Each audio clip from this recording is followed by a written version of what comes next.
Hi students, मेरे YouTube channel नव्या online classes में आप लोग का स्वागत है। ये क्लास 10 का मॉडल सेट 2 है मेरे पास, साइंस का है। जैक के द्वारा जो जारी किया गया है सेट, 5 सेट जारी किए हैं प्रत्येक सब्जेक्ट का, जिसमें साइंस का अभी हम लेकर के यहाँ पर बैठे हुए हैं और साइंस का आंसर कर रहे हैं। सेट 2 है। सेट 1 का मॉडल सेट 1 का वीडियो पहले डाल चुके हैं, अब सेट 2 का वीडियो देने जा रहे हैं आप लोग को। और इसमें कहा गया है कि मॉडल प्रश्न 2 में प्रथम सावधिक परीक्षा 2020-21 में आयोजित होनी है 15 जनवरी को। उसमें ऑब्जेक्टिव लिया जाएगा सभी विषयों का। तो ऑब्जेक्टिव में कितने प्रश्न रहेंगे, समय कितना है, फुल मार्क्स कितना है, ये सारे हम अभी बताने जा रहे हैं आपको। देखिए, सब्जेक्ट हम साइंस लिए हैं, समय 1.5 घंटे का होता है, 1 घंटा 30 मिनट। इसका पूर्णांक 40 का है और इसमें कहता है सभी प्रश्नों का उत्तर देना अनिवार्य है। कुल 40 प्रश्न रहेंगे। प्रत्येक प्रश्न के लिए 1 अंक निर्धारित है, 1 मार्क्स का रहेगा। प्रत्येक प्रश्न के 4 विकल्प दिए गए हैं। सही विकल्प का चयन हम लोगों को करना है, गलत का चयन नहीं करना है। लेकिन गलत अगर हो भी जाए तो उसके लिए कोई मार्क्स नहीं कटने वाला है, यानी नेगेटिव मार्किंग नहीं है। नेगेटिव मार्किंग अक्सर कंपटीशन का एग्ज़ाम में होता है, रेलवे और बैंकिंग का एग्ज़ाम में नेगेटिव मार्किंग होता है। अभी हम लोग का नेगेटिव मार्किंग नहीं है। तो आइए शुरू करते हैं। कहता है पहला क्वेश्चन कि यदि किसी अवतल दर्पण की फोकस दूरी f है, अवतल दर्पण की फोकस दूरी f है तथा वक्रता त्रिज्या r है, तो इनमें से कौन सही है। हम जान रहे हैं कि वक्रता त्रिज्या जो होता है वो फोकस दूरी का 2 गुना होता है, या तो फिर फोकस दूरी वक्रता त्रिज्या की आधी होती है। तो फोकस दूरी वक्रता त्रिज्या की आधी का जो ऑप्शन है वो f = r/2 के रूप में रहेगा। तो पहला का आंसर बी होगा। क्वेश्चन नंबर 2, प्रकाश के परावर्तन के कितने नियम हैं। प्रकाश के परावर्तन के 2 नियम हैं और प्रकाश के अपवर्तन के भी 2 नियम हैं। प्रकाश के परावर्तन के 2 नियम, तो यहाँ पर ऑप्शन 2 का बी होगा। समतल दर्पण द्वारा बना प्रतिबिंब सदैव काल्पनिक होता है। समतल दर्पण के द्वारा बनने वाले जो प्रतिबिंब होते हैं वो वस्तु के आकार के बराबर होता है। समतल दर्पण का प्रतिबिंब के जो और भी जो गुण हैं वो है कि वस्तु की जितनी ऊंचाई होती है समतल दर्पण के सामने रखी उस वस्तु के प्रतिबिंब की भी ऊंचाई उतनी होती है। प्रतिबिंब सीधा होता है और काल्पनिक होता है। तो समतल दर्पण द्वारा जो बना प्रतिबिंब होता है वो काल्पनिक होता है। क्वेश्चन नंबर 4, वाहनों के पश्च दृश्य दर्पण के रूप में किस दर्पण का उपयोग होता है। जानते हैं पश्च दृश्य दर्पण के रूप में जिसको साइड मिरर बोलते हैं, जो हैंडल में दोनों तरफ लगे होते हैं, वो है आपका साइड मिरर। साइड मिरर जो होता है वो है उत्तल दर्पण। इसका रीज़न उसमें बताया गया था, ऑब्जेक्टिव है इसलिए मैं इसको शॉर्ट से ही बताते चला जा रहा हूँ। क्वेश्चन नंबर 5 में कहता है कि निम्न में से कौन सा पदार्थ लेंस बनाने के लिए प्रयुक्त नहीं किया जाता है। तो पता है ना कि मिट्टी का लेंस हम लोग नहीं बना सकते हैं, जल से बन सकता है, कांच से बन सकता है, प्लास्टिक से बन सकता है, तो मिट्टी से नहीं बन सकता है। ये होगा आंसर डी। क्वेश्चन नंबर 6 में कहता है कि काल्पनिक प्रतिबिंब होता है, काल्पनिक प्रतिबिंब सदैव सीधा होता है। ऑप्शन ए में है। यदि f का मान 12 सेंटीमीटर हो तो r का मान क्या होगा। फिर वही चीज़ आ गया जो क्वेश्चन नंबर 1 में था। क्वेश्चन नंबर 1 में क्या था कि f = r/2 या r = f/2। अभी इसको हम कैलकुलेट करके दिखाते हैं। एक पेज है मेरे पास और इसमें दिया हुआ है f = 12 cm, तो r = वाट। यहाँ पर r का मान ज्ञात करना है। जैसे कि f = होता है r/2 या r = होता है 2f। हमको आर निकालना है यानी वक्रता त्रिज्या निकालना है। फोकस दूरी दिया हुआ 12, तो हम इसी फार्मूला को लगाएंगे। तो R is equal to 2 into 12 is equal to 24 centimetre. तो इसका 24 सेंटीमीटर हो जाएगा। क्वेश्चन नंबर हम आपको बता रहे हैं, क्वेश्चन नंबर 7 का। तो इसका ऑप्शन हो जाएगा 24 सेंटीमीटर, ए नंबर का आंसर। आते हैं अगला क्वेश्चन। क्वेश्चन नंबर 8 में कहता है कि वाहन के अग्र दीपों में किस दर्पण का उपयोग किया जाता है। वाहन का अग्रदूप दीप जिसको हेडलाइट बोलते हैं, रात्रि में उसका उपयोग किया जाता है। जब हम लोग अंधेरे में चलते हैं तो उस लाइट को जला करके उपयोग किया जाता है। तो वो जो होता है उसमें अवतल दर्पण का उपयोग किया जाता है। तो ऑप्शन ये होगा। अवतल लेंस के सामने रखी वस्तु का प्रतिबिंब सदैव अवतल लेंस के सामने रखी वस्तु का प्रतिबिंब सदैव वास्तविक होगा और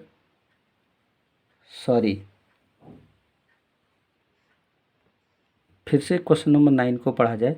अवतल लेंस के सामने रखी वस्तु का प्रतिबिंब सदैव काल्पनिक एवं सीधा होना चाहिए। आभासी उसी को बोलते हैं। ऑप्शन ये होगा इसका आंसर, ऑप्शन ए। डायोप्टर का मात्रक, डायोप्टर मात्रक है, किसका मात्रक है?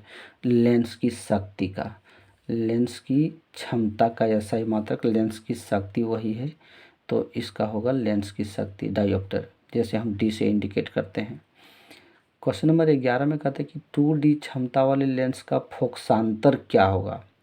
2D यानी लेंस की क्षमता दिया हुआ है 2D। अब लेंस की क्षमता जब 2D दिया हुआ है तो उसका एफ निकालना है।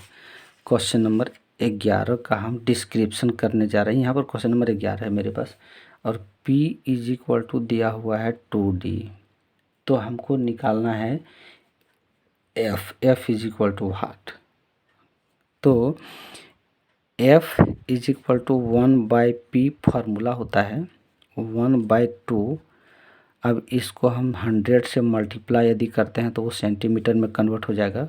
तो 50 यानी ये 50 सेंटीमीटर होना चाहिए आंसर। 50 सेंटीमीटर मेरे पास ऑप्शन डी में है। तो 11 का आंसर डी होगा।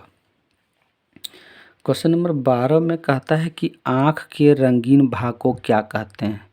पता नहीं, आँख के रंगीन भाग जो होता है वो काला, और इस भाग को हम लोग आइरिस कहते हैं। ये आइरिस है। 13 नंबर का क्वेश्चन में मानव नेत्र के जिस भाग पर किसी वस्तु का प्रतिबिंब बनता है उसको हम दृष्टिपटल कहते हैं। ये रेटिना उसी का नाम है, दृष्टिपटल को ही रेटिना कहते हैं। तो मानव नेत्र के जिस भाग पर वस्तु का प्रतिबिंब बनता है उसको हम दृष्टिपटल कहेंगे। क्वेश्चन नंबर 14 में दिया हुआ है कि दिए गए रासायनिक समीकरण में कौन सी रासायनिक अभिक्रिया हो रही है।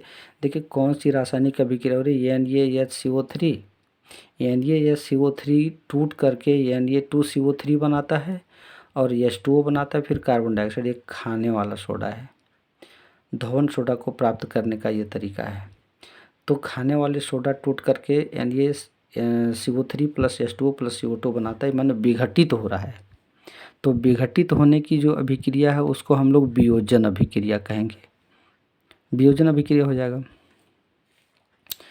क्वेश्चन नंबर 15 में कहता है निम्नलिखित में से कौन सी रासायनिक अभिक्रिया संतुलित है। रासायनिक अभिक्रिया संतुलित, यहाँ पर Na2 इधर 1, इधर 1 ऑक्सीजन और 1 यहाँ 2, इधर 1 हाइड्रोजन, इधर 2 इधर 1, ये संतुलित नहीं है। 4 एल्युमिनियम है, ऑक्सीजन 4 है, और एल्युमिनियम यहाँ 4 है लेकिन ऑक्सीजन यहाँ 3 दूनी 6 है, ये भी नहीं होगा। कॉपर यहाँ 2 है, इधर कॉपर 1 है, ऑक्सीजन 2 है, इधर 1 है, ये भी संतुलित नहीं है। तो जाहिर है कि Zn plus CuSO4, ZnSO4 plus Cu यही संतुलित है। तो 15 नंबर का आंसर डी हो जाएगा। 15 नंबर का आंसर डी। 16 में कहता है दिए गए समीकरण में किस पदार्थ का उपचयन तथा अपचयन हो रहा है। ये जो इक्वेशन है ना, वो इक्वेशन अधूरा है।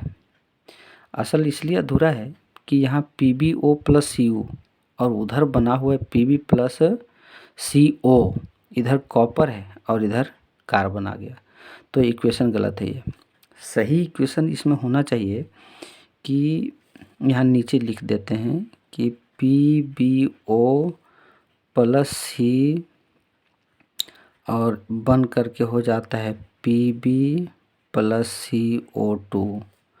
इक्वेशन को अगर बैलेंस करना चाहेंगे तो यहाँ 2 करेंगे और यहाँ भी 2 करेंगे। अब रह गया कि उपचयन कौन सा हो रहा है और अपचयन कौन हो रहा है।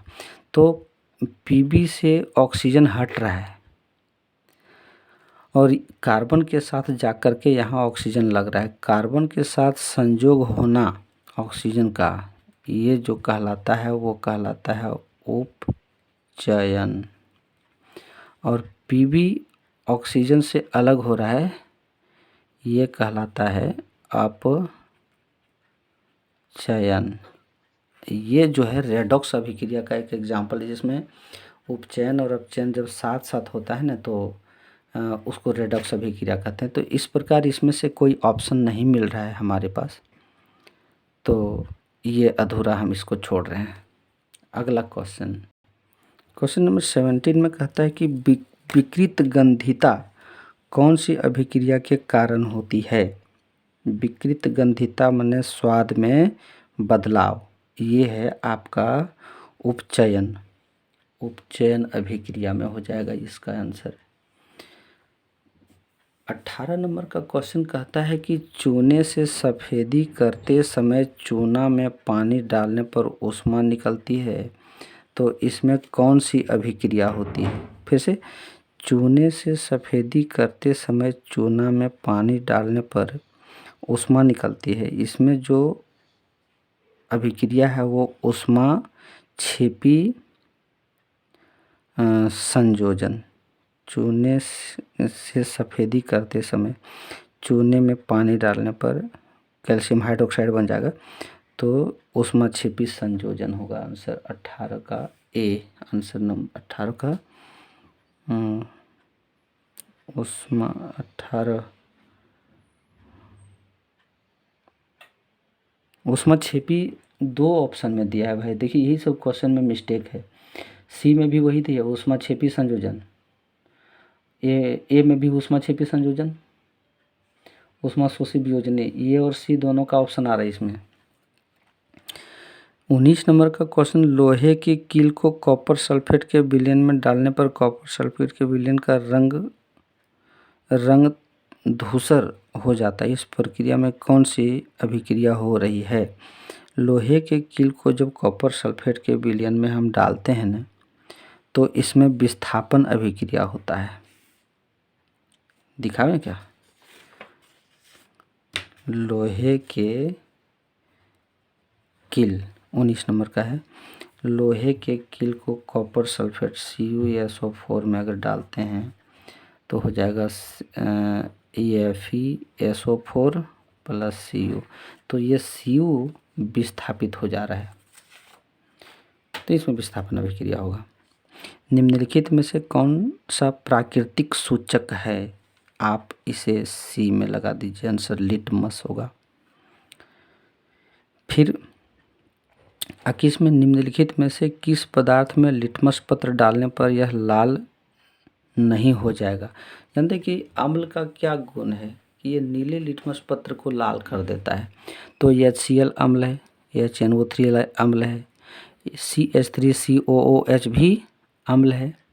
आपका ये ग्लूकोज हो जाएगा C6H12O6, ये अम्ल नहीं है, इसलिए ये लिटमस पत्र को लाल नहीं करेगा। हालांकि क्वेश्चन में यहाँ होना चाहिए कि इसमें से किस पदार्थ में नीले लिटमस पत्र को लाल कर देती है, लाल नहीं होती है, तो लाल नहीं होती है यहाँ पर। 22 नंबर में दिए गए किस लवण का क्रिस्टलीकरण का जल मौजूद है। किस लवण में क्रिस्टलीकरण का जल मौजूद है, तो हो जाएगा CuSO4 5H2O। देखिए ना, यहाँ H2O लगा हुआ है, जल इसमें मौजूद है। अग्निशामक यंत्र में किस लवण का उपयोग किया जाता है? तो खाने वाला सोडा, उसका सूत्र होता है NaHCO3, इसी का उपयोग किया जाता है। क्वेश्चन नंबर 24, जल की अनुपस्थिति में हाइड्रोक्लोरिक अम्ल अपना अम्लीय गुण प्रदर्शित नहीं करता है, क्यों? क्योंकि उसमें हाइड्रोजन आयन उपस्थित नहीं रहते हैं। तो 24 नंबर का आंसर हो जाएगा बी, उसमें हाइड्रोजन आयन उपस्थित नहीं रहते हैं, इसलिए ऐसा होता है।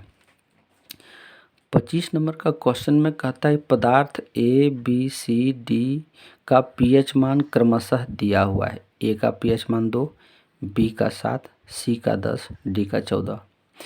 तो पदार्थ में कौन अम्ल है? तो अम्ल कौन होगा? जिस पदार्थ के का pH मान 7 से कम हो। तो 7 से कम 2 है, 2 किसका है? A का है। इसका मतलब है कि ये जो है वो अम्ल है। क्वेश्चन नंबर 25 हम पहुंच गए। 26 क्वेश्चन नंबर, इसमें एक चित्र दिखाया गया है और कहता है कि इसमें कौन सा अभिक्रिया हो रहा है। तो इसमें वियोजन हो रहा है, वियोजन अभिक्रिया करेगी।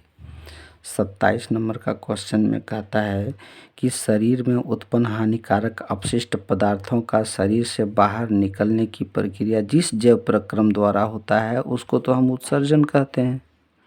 जैव प्रक्रम चैप्टर में दिया हुआ है कि शरीर में उत्पन्न हानिकारक अपशिष्ट पदार्थों का शरीर से बाहर निकलने की प्रक्रिया जैव प्रक्रम में होता है। किस जैव प्रक्रम में? तो उत्सर्जन में। 27 का आंसर सी हो जाएगा। क्वेश्चन नंबर 28 में कहता है प्रकाश संश्लेषण में होने वाले ऑक्सीजन गैस किस यौगिक के टूटने के फलस्वरूप प्राप्त होता है? तो कार्बन डाइऑक्साइड आंसर होना चाहिए। कार्बन डाइऑक्साइड टूट करके, हालांकि जल और कार्बन डाइऑक्साइड दोनों संयोग करता है, रिएक्शन करके वो मंड बनाता है, ऑक्सीजन गैस उत्सर्जित करता है और जल भी बनाता है, तो कार्बन डाइऑक्साइड टूटता है इसमें। 29 क्वेश्चन नंबर, अमीबा में किस प्रकार का पोषण है? तो अमीबा कूटपात द्वारा अपना भोजन करता है और ये हो जाएगा स्वपोषी, मृतजीवी, परजीवी, पोषण प्राणी, प्राणी समभोजी। तो मेरे हिसाब से सी नंबर का आंसर परजीवी पोषण प्राणी है ये। 30 नंबर का क्वेश्चन में है लार में कौन एंजाइम पाया जाता है? तो लार में टाइलिन पाया जाता है।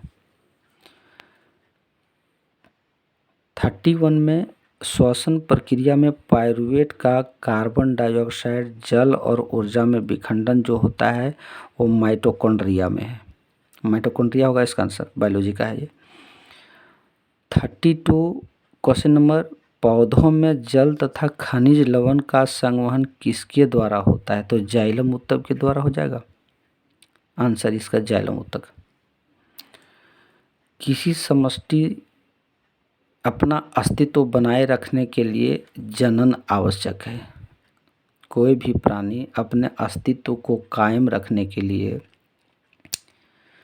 जनन विधि को अपनाया जाता है। जनन क्रिया के दौरान अपने समान अन्य संतान की या अन्य जीव की उत्पत्ति करता है और अपनी जनसंख्या को बरकरार रखता है, अपने अस्तित्व को बरकरार रखता है, तो इसमें जनन हो जाएगा।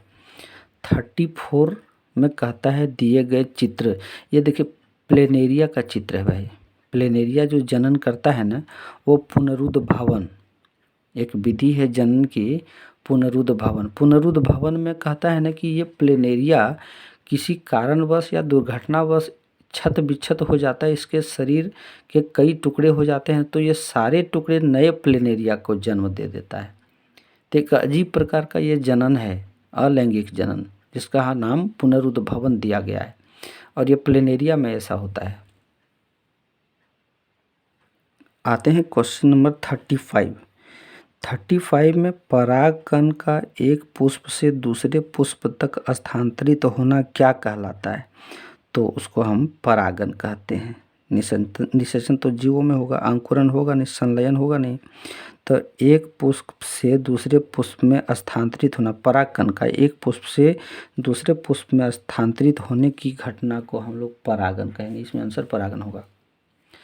माँ भ्रूण को माँ के गर्भाशय में किस भाग से पोषण मिलता है, यानी माँ के गर्भाशय में जो शिशु पल रहे होते हैं उनको भी पोषण चाहिए, तो वो पोषण कहाँ से मिलता है।